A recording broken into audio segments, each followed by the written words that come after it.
الله وبركاته. نحمده ونصلي ونسلم على رسوله الكريم. أما بعد فأعوذ بالله من الشيطان الرجيم. بسم الله الرحمن الرحيم. ثم دنا فتدلى فكان قاب قوسين أو أدنى. صدق الله العظيم وصدق رسوله النبي الكريم الآمين. সম্মানিত উপস্থিতি,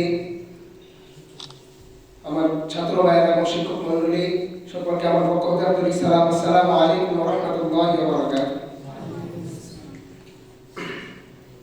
আজকে এই মেরাজ রজনীতে রাসূল সাল্লাল্লাহু আলাইহি ওয়াসাল্লাম আল্লাহ তাআলার দরবারে সশরীরে তিনি আল্লাহ তাআলার সাথে দিদার করেছেন। এই ব্যাপারে আল্লাহ তাআলা কোরআনুল কারীমে ফরমান, সুবহানাল্লাযী আসরা বিআবদিহি লাইলাম মিনাল মাসজিদিল হারাম ইলাল মাসজিদিল আকসা। সুবহানাল্লাযী আসরা বিআবদিহি লাইলাম মিনাল মাসজিদিল হারাম। ওই মহান সত্তা অর্থাৎ আল্লাহ তাআলা যিনি তিনার প্রিয় বান্দাকে, তিনার মনোনীত বান্দাকে রাতের কিছু অংশে মসজিদে হারাম থেকে মসজিদে আকসা পর্যন্ত পরিভ্রমণ করেছেন। সুবহানাল্লাহ। আর এই আয়াতে সুবহানাল্লাযী আসরা বিআবদিহি, এই বিআবদিহি দ্বারা আর কোন মনোনীত বান্দা নয়, তিনি হলেন নবী মুহাম্মদ রাসূলুল্লাহ। সুবহানাল্লাহ। আর এই যে শুধু কোরআনুল কারীমে মসজিদে হারাম থেকে মসজিদে আকসা পর্যন্ত এই কথাটাকে এই জন্য উল্লেখ করা হয়েছে যে যখন নবী করিম সাল্লাল্লাহু আলাইহি ওয়াসাল্লাম মেরাজ শরীফ থেকে সকালে ফিরে আসলেন, যখন নবীজি এই কথাটা মেরাজের কথাটা সাহাবায়ে কেরামদের সামনে বললেন এবং কাফেররা এই কথা শুনতে পেল, তখন তারা মেরাজকে অস্বীকার করলো এবং তারা বলতে লাগলো এটা কি সম্ভব? তখন তারা নবীজি সাল্লাল্লাহু আলাইহি ওয়াসাল্লামকে জিজ্ঞাসা করার জন্য তারা মসজিদে আকসা সম্পর্কে তারা জানতো, আসমানে কি আছে, সিদরাতুল মুনতাহা কি আছে, এই সম্পর্কে তাদের কোনো জ্ঞান ছিল না। তাদের জ্ঞান ছিল মসজিদে হারাম কেমন দেখতে, মসজিদে হারামের নকশা কেমন, এই বিষয়ে তাদের জ্ঞান ছিল। এই কারণে তারা নবীজি সাল্লাল্লাহু আলাইহি ওয়াসাল্লামকে প্রশ্ন করেছিল যে মসজিদে হারাম দেখতে কেমন। নবীজি সাল্লাল্লাহু আলাইহি ওয়াসাল্লামকে যখন প্রশ্ন করা হলো, আমার আল্লাহ তাআলা এই মসজিদে হারাম থেকে সকল পর্দা উঠিয়ে দিয়ে আমার নবীজির সামনে মসজিদে আকসাকে ধরে দিলেন, আর নবীজি দেখে দেখে মসজিদে আকসার সকল নকশা সকল কিছু নবীজি বলে দিলেন। সুবহানাল্লাহ। যখন নবীজি সাল্লাল্লাহু আলাইহি ওয়াসাল্লাম এই পবিত্র রজনীতে নবীজি সাল্লাল্লাহু আলাইহি ওয়াসাল্লাম ঘুমন্ত অবস্থায় ছিলেন, তখন জিবরাইল আলাইহিস সালাম নবীজির কদম মোবারকে এসে তিনার জিহ্বা মোবারক লাগিয়ে দিলেন এবং তখন নবীজি সাল্লাল্লাহু আলাইহি ওয়াসাল্লাম ঘুম থেকে জাগ্রত হয়ে বলেন, হে জিবরাইল, তুমি কেন এসেছো? জিবরাইল বলে, ইয়া রাসূলুল্লাহ, আমার আল্লাহর দরবার থেকে নিমন্ত্রণ এসেছে আপনাকে নিয়ে যাওয়ার জন্য, আপনাকে আমার আল্লাহর দরবারে দিদারের জন্য আল্লাহ তাআলা আপনাকে নিমন্ত্রণ করেছেন। তখন জিবরাইল আলাইহিস সালাম আর অনেক ফেরেশতাদেরকে নিয়ে মারহাবা আল্লাহ সালাম জানিয়ে আমার নবীজিকে মসজিদে আকসা থেকে বোরাক দিয়ে নবীজি সাল্লাল্লাহু আলাইহি ওয়াসাল্লামকে জিবরাইল আলাইহিস সালাম মসজিদে আকসায় নিয়ে গেলেন। মসজিদে আকসায় নিয়ে যাওয়ার পর তিনার বোরাকটাকে একটা পাথরের মধ্যে জিবরাইল আলাইহিস সালাম তিনার হাতের আঙ্গুল দিয়ে ছিদ্র করে সেটার মধ্যে বেঁধে ফেললেন। বেঁধে ফেলার পর নবীজি মসজিদে আকসায় গিয়ে 2 রাকাত নামাজ আদায় করলেন এবং বাহিরে আসলেন। তখন অন্য নবীগণ সকল আম্বিয়া কেরামগণ সেখানে ছিল। তখন মসজিদে আকসায় আযান হলো, একামত হলো, সকালে কাতারবন্দি হয়ে দাঁড়িয়ে আছেন, কেউ নামাজের জন্য আসে না। তখন নবীজি সাল্লাল্লাহু আলাইহি সাল্লাম বলেন, ফাহালাতিস সালাহ ফাআমামতুহুম। যখন কেউ নামাজের জন্য আসে না, নামাজের সময় হয়ে যায়, তখন জিবরাইল আমার হাত ধরে সকলের সামনে দাঁড় করিয়ে দেন এবং আমাকে সকলের সামনে দাঁড় করিয়ে ইমামতি করার জন্য বলেন। তখন আমি নবী সকলের ইমাম হয়ে যায় এবং সকলের ইমামতি করি। সুবহানাল্লাহ। এই জন্য আমার নবীকে বলা হয় ইমামুল মুরসালিন নবী। তখন নবীজি সেই মসজিদে আকসার মধ্যে নামাজ পড়ানোর পর নবীজি আসমানের উদ্দেশ্যে রওনা হন। তখন তিনি প্রথম আসমানে ভ্রমণ করেন। প্রথম আসমানে আদম আলাইহিস সালামের সাক্ষাৎ হয়। আদম আলাইহিস সালাম তিনার উপর দুরূদ পড়েন, তিনার সম্মান কামনা করেন। কামনা করার পর তিনি যান দ্বিতীয় আসমানে গিয়ে হযরত ঈসা আলাইহিস সালাম এবং হযরত ইয়াহইয়া আলাইহিস সালামকে দেখতে পেলেন। তিনাদের সাথেও নবী সাল্লাল্লাহু আলাইহি সাল্লাম কথাবার্তা হলো। নবীজি চলে গেলেন তৃতীয় আসমানে গেলে হযরত ইউসুফ আলাইহিস সালামের সাথে সাক্ষাৎ হলো। তিনার সাথেও নবীজি সাল্লাল্লাহু আলাইহি সাল্লাম কথাবার্তা বললেন। তারপর নবীজি চলে গেলেন চতুর্থ আসমানে গিয়ে হযরত ইদ্রিস আলাইহিস সালামের সাথে সাক্ষাৎ হলো। তিনার সাথে সালাম বিনিময় হওয়ার পর তিনার সাথে কথা হলো। তিনি নবীজির উপর দুরূদ পড়লেন, নবীজিকে আহমদ সালাম বললেন। এরপর চলে গেলেন পঞ্চম আসমানে গিয়ে হযরত হারুন আলাইহিস সালামের সাথে সাক্ষাৎ হলো। তিনার সাথে কথা বলার পর চলে গেলেন ষষ্ঠ আসমানে যাওয়ার পর হযরত মুসা আলাইহিস সালামের সাথে সাক্ষাৎ হলো। মুসা আলাইহিস সালামের সাথে কথা বলার পর চলে গেলেন হযরত সপ্তম আসমানে হযরত ইব্রাহিম আলাইহিস সালামের সাক্ষাৎ হলো।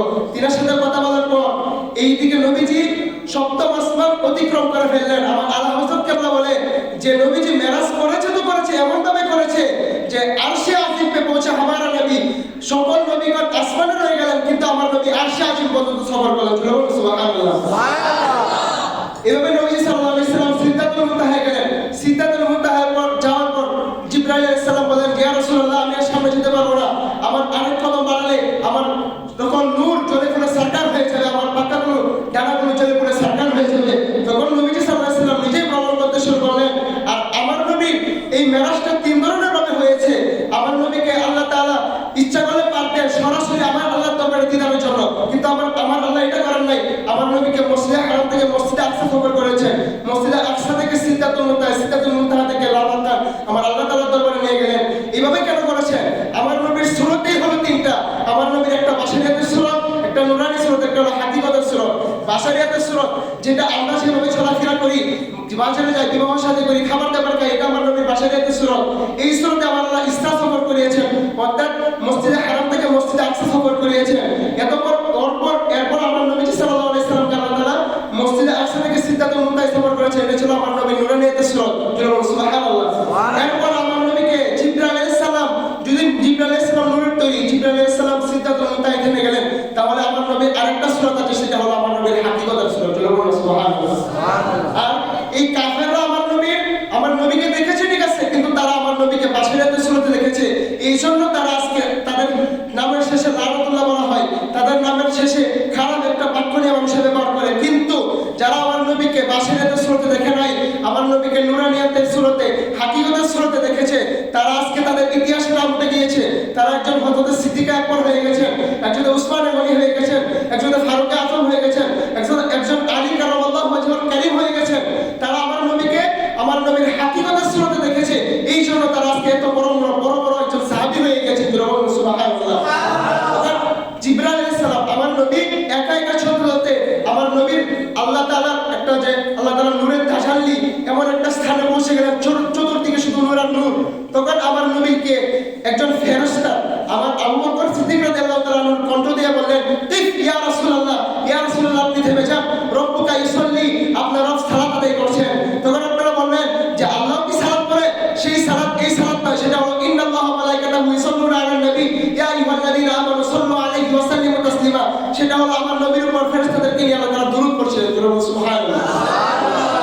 আমার নবী দারমিশ শরীফের মধ্যে এসেছে যে আমার নবী বলে, রাআইতু রব্বি আযজা ওয়া জাল আহসানা সূরাতিন, আমি আমার আল্লাহকে উত্তম সূরতে আমি আমার আল্লাহকে দেখেছি। সুবহানাল্লাহ। এবং দেখার পর আমার আল্লাহ নবী সাল্লাল্লাহু আলাইহি সাল্লামকে প্রশ্ন করলেন যে ইয়া রাসূলুল্লাহ, ফেরেশতারা উপরের আসমানে কি নিয়ে ঝগড়া করছে? তখন আমার নবী বলে, আনতা আলামু, আল্লাহ আপনি ভালো জানেন। তখন আমার আল্লাহ আমার নবীর পিঠ মুবারকের বিষয়ে আমার আল্লাহর হাত মুবারক রেখে দিলেন। রেখে দেওয়ার পর আমার নবী বলে, আমার সকল কিছু শীতল হয়ে গেল, সকল কিছু ঠান্ডা হয়ে গেল, আমার সকল যত কিছু আসমান জমিনে যত এলেম আছে সকল এলেম আমার ভিতরে ঢুকে গেল। সুবহানাল্লাহ। যেই নবী জানে না, যেই নবী গায়েবের খবর জানে না, যেই নবী দেওয়ালের পিছনে কি আছে জানে না, এইসব কথা যারা বলে, আমার নবীর সামনে সব আমার আল্লাহ গোপন নাই, এই জায়গায় আর কি গোপন থাকতে পারে? সুবহানাল্লাহ। তখন আমার নবী মেরাজ থেকে ফিরে আসলেন। ফিরে আসার পর সাহাবায়ে কেরামদের সামনে এই কথা বলার পর কাফেররা বিশ্বাস করে নাই। আমার নবী আসার সময় কাফেলার মধ্যে দুটো উট দেখেছিলেন। নবীজি বলেন সেটার প্রমাণ হলো সেই দুটো উট, একটা কালো ছিল, একটা সাদা ছিল। একটার পিঠের মধ্যে দুটো বস্তা ছিল। একটা উট আমাকে দেখে সরে গেল, আরেকটা উট এই রাস্তার মধ্যে ধাক্কা খেয়ে পড়ে গেল, তার অঙ্গ প্রত্যঙ্গ ভেঙে গেল। নবীজি এই কথা বিশ্লেষণ করে বলে দিলেন। তখন কিছুক্ষণ পর সেই কাফেলা এসে মদিনায় পৌঁছলো। রাতে যে কাফেলা নবীজি দেখেছিলেন সেই কাফেলার বর্ণনা নবীজি দিয়েছেন। দেওয়ার পর কাফেররা সেই কাফেলাকে জিজ্ঞাসা করা হলো, তোমাদের মধ্যে কি এমন ঘটনা ঘটেছে? তারা বলে হ্যাঁ, এরকম ঘটনা ঘটেছে। তারপরও তারা আমার নবীর মেরাজকে অস্বীকার করে।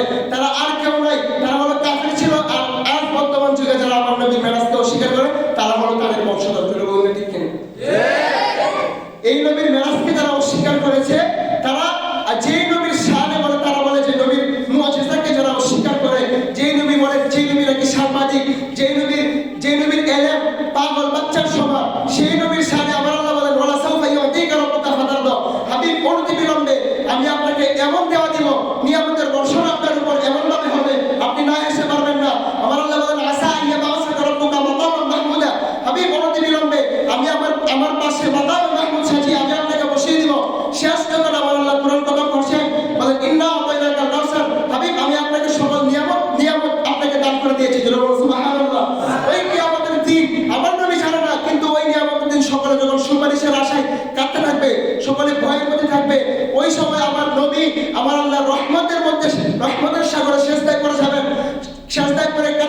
সেজদায় পড়ে যাবেন, তখন আমার আল্লাহ বলবে হাবিব ইরফা রাসাক, আপনি আপনার মাথা উত্তোলন করুন, ওয়াকুল তুসমা, আপনি বলুন আজকে আপনার কথা শোনা হবে, ওয়াসাল তুতাহু, আজকে যা বলবেন যা চাইবেন সবকিছু আপনাকে দিয়ে দেওয়া হবে। বলুন সুবহানাল্লাহ।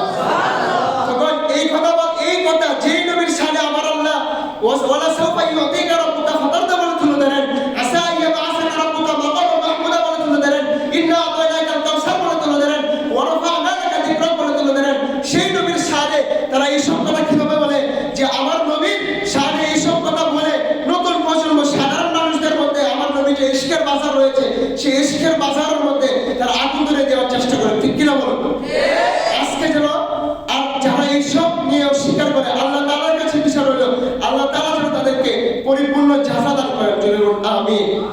আর আল্লাহ তাআলা যেন আমাদের